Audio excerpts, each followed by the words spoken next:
Hey everybody, what is going on? I hope you guys are all doing well and welcome to another tutorial video. In this video, I'll be explaining to you guys how you can add a photo of Google Maps or how you can take a Google Maps photo. So let's get right into it.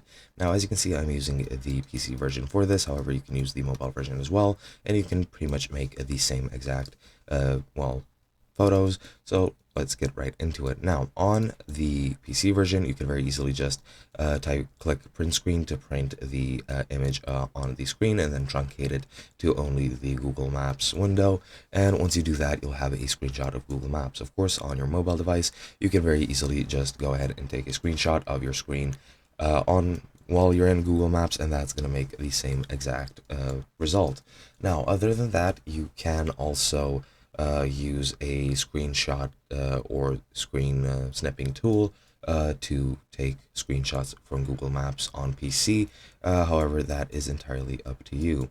And yeah, you can also, if you have your own business, if you want to add those photos, you can just locate the business either on your business center or on Maps and then add the photos that way. Or if you want to take another type of picture, which is pretty much just a map which you can use offline, you can go into your settings on or go into your profile picture on your mobile device. And once you're there in your profile picture, you can select offline maps. There you'll have the option to select an area inside a frame, which will be downloaded as a map, which you'll be able to use offline if that is what you need it for. And other than that, that is pretty much it. I hope you guys enjoyed, and I'll be seeing you guys in another video.